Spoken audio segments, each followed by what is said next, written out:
é segredo para ninguém que a CPMI do INSS acabou em pizza. Você não ouviu errado. E nesse vídeo eu vou provar para vocês que foi a direita, se tratando de relator, presidente e os demais da oposição que fizeram uma manobra criminosa para não aprovar o relatório. É isso mesmo, você não ouviu errado. Fizeram uma manobra criminosa para não aprovar o relatório. E sai de maneira canalha, culpando a base de governo e também tentando imputar a culpa ao STF pela não prorrogação da CPMI do INSS, tá bom? Então fica ligadinho aí nesse vídeo, assista até o final que você vai descobrir qual foi a manobra que eles fizeram para não aprovar o relatório. Temos revelações bombásticas neste vídeo, tá bom? Aproveita, se inscreve no canal, ativa o sininho de notificações e deixa aí o seu comentário, qual a sua opinião sobre esse assunto. Compartilhe o nosso vídeo com seus amigos e com a sua família, principalmente aquele amigo bolsonarento que se acha o cara mais honesto do mundo, mas quando você vai ver, é mais sujo do que puleiro de galinha. É assim que são a maioria deles, tá bom? Sem enrola, pessoal. O primeiro ponto que a gente precisa ver aqui é sobre a ligação do Valadão com pessoas na CPMI do INSS, tá? Então temos aqui senador que mandou André Valadão ficar nos Estados Unidos em meio à CPMI do INSS. Mensagem encaminhada por André Valadão no WhatsApp indica atuação de senador para lhe resguardar, tá? Então vamos lá aqui, mensagens enviadas no WhatsApp pelo pastor André Valadão da Igreja Batista da Lagoinha a um interlocutor indicam a atuação de um senador para resguardar o líder religioso. Vamos direto para essa parte aqui, tá? Pastor, será melhor esperar para a final de fevereiro ou março? Ele disse que vai estar mais tranquilo e ele vai fazer algumas ações para lhe resguardar, diz o texto encaminhado. Aí, pessoal, eu pergunto a vocês, resguardar de quê? Quais as ações seriam tomadas? E eu acho que a pergunta que a maioria das pessoas estão se fazendo é: quem é esse senador? Eu tenho alguns palpites, algumas suspeitas, mas aqui a gente trabalha de maneira séria, tá? E a gente não faz acusações sem provas, mas deixarei coisas no ar e você tira as suas próprias conclusões. Temos aqui a troca de mensagem, tá, pessoal? É a mesma coisa que a gente já leu aí, tá certo? Senador, o senador mandou esperar, né? Para eu ir mesmo pro Brasil, tá? Agora, vejamos. Voltaremos aqui para a tela principal. E aqui a gente tem que fazer algumas reflexões. Mais próximo do Valadão ali na CPMI, se tratando de senadores, e eu tô falando de proximidade, eu não tô falando que foi quem enviou a mensagem, é o senador Carlos Viana. O senador Carlos Viana mandou emendas parlamentares para uma entidade ligada à Igreja Lagoinha. O senador Carlos Viana veio a público falando que mandou a emenda para a Prefeitura de Belo Horizonte, mas que não destinou, não exigiu que fosse destinada essa emenda para alguém específico. E isso eu posso afirmar, porque é público. O senador mente quando ele fala isso, porque o senador deixou o documento direcionando a emenda para uma entidade ligada à Igreja Lagoinha. Mas tem mais coisas que chamam a atenção. Tem mais coisas que chamam a atenção e eu vou mostrar para vocês agora, tá? Vamos para uma outra matéria aqui e vejamos. Presidente da CPMI do INSS compra avião por 1,5 milhão. A primeira pergunta que nós se fazemos é: de onde vem a renda? Salário de deputado e jornalista? Não é. Mas tem algo mais grave. Tem algo mais grave ainda. Carlos Viana, presidente da CPMI do INSS, pagou o valor de 4,5 vezes maior que o desembolsado pelo antigo dono da aeronave. É isso mesmo, você não ouviu errado, tá? Aqui, ó. A cifra chama atenção, uma vez que salta 4,5 vezes em relação aos 330 mil pagos pelo proprietário anterior 3 anos antes. É isso mesmo. O cara que comprou esse avião em 2022, ele pagou 330 mil reais. E agora, no ano de 2025, o presidente Carlos Viana pagou 1,5 milhão por o avião. Rapaz, é um negócio lucrativo, né? Você viu que valorização? Acho que tá mais vantajoso comprar avião, que tem essa valorização absurda, em poucos anos, do que empreender. Olha, um bom negócio, gostei, viu?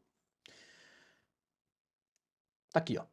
Temos documentos que comprovam, tá? Não é falácias, não é achismo. Tem documento, documentos públicos, tá bom? E agora vamos para o ponto mais importante. Antes de prosseguir falando sobre o relatório, eu preciso falar sobre a prorrogação da CPMI.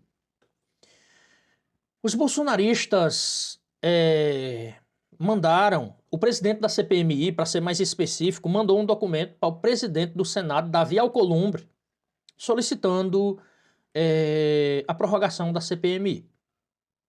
Chegou ao prazo final e o Davi Alcolumbre não leu o documento.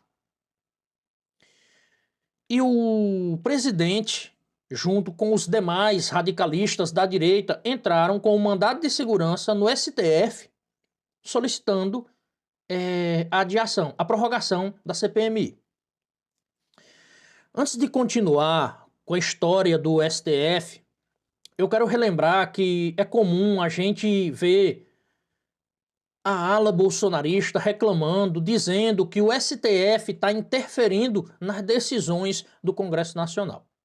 Eles têm esse poder, pessoal, de transformar mentira em verdade. Mas isso só cola para os idiotas que eu seguem, tá? Feito isso, relatado essas alegações, o André Mendonça deu uma decisão, só que percebeu que a decisão que ele deu era errada e mandou para o plenário físico, onde precisaria passar por avaliação de todos os ministros. E tivemos a votação e o STF não proibiu que a CPMI fosse prorrogada. Não. O que o STF disse foi o seguinte: olha, iniciar uma comissão mista de inquérito é uma decisão do presidente da Casa, do Congresso Nacional. Não cabe a este tribunal decidir sobre criação ou prorrogação de CPMI. Sendo assim, rejeitamos o pedido e devolvemos a casa para que o presidente decida. Por que isso, pessoal? Está muito claro, vou repetir. Só quem pode abrir CPMI tendo um fato determinado e assinaturas suficientes é o presidente da Câmara ou do Senado. Lembrando, pessoal, CPMI é comissão mista de inquérito. Tá? É mista, é quando é as duas casas juntas. CPI é só uma, seja a Câmara ou o Senado, tá? E para prorrogar, pessoal, é a mesma coisa. Só o Bruno, o Hugo Mota ou o Davi Alcolumbre podem tomar essas decisões. E aí eles vêm a público chorar, mentir e falar que o STF, por ser amigo do Lula, tá blindando o Lulinha, tá? Feito isso, eu devo ressaltar que quem recusou prorrogar a CPMI foi o Davi Alcolumbre. Eu devo lembrar que o Davi Alcolumbre não é petista. Eu devo lembrar qual é o partido do Davi Alcolumbre, que é o União Brasil, de ACM Neto, tá? Que não tem uma relação boa com a base do governo, nem um pouquinho. Então, esse papo de blindagem não cola. Outra coisa, quem tá blindando Lulinha? André Mendonça? Se você trouxesse a narrativa pra mim de dizer que o relator é Flávio Dino ou o Cristiano Zanin dissesse, tá blindando Lulinha, eu poderia até acreditar nessa merda. Mas André Mendonça blindar Lulinha, isso não faz nenhum sentido. Feito isso, pessoal, vamos a um vídeo aqui pra gente finalizar. E eu trazer a informação de quem, de qual a manobra que eles fizeram para não ter relatório. Vamos lá. Indicia-se Fábio Luiz Lula da Silva nos seguintes tipos penais: tráfico de influência, lavagem ou ocultação de bens, direitos e valores. Olha o que ele está falando, pessoal. Isso aqui é muito grave. Ele está acusando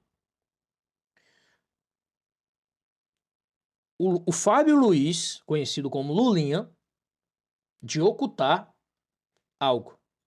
Só que ele não tem prova dos crimes que eles atribuem ao filho do presidente Lula e não tem prova dessas tais ocultações que eles mencionam.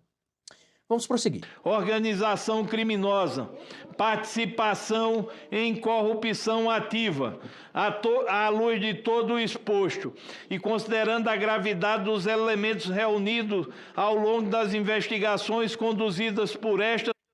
Qual o elemento, relator? Olha, relator, vamos ser sinceros. Não seja canalha. Não seja mentiroso. Se o senhor tivesse um relatório, se o senhor tivesse provas,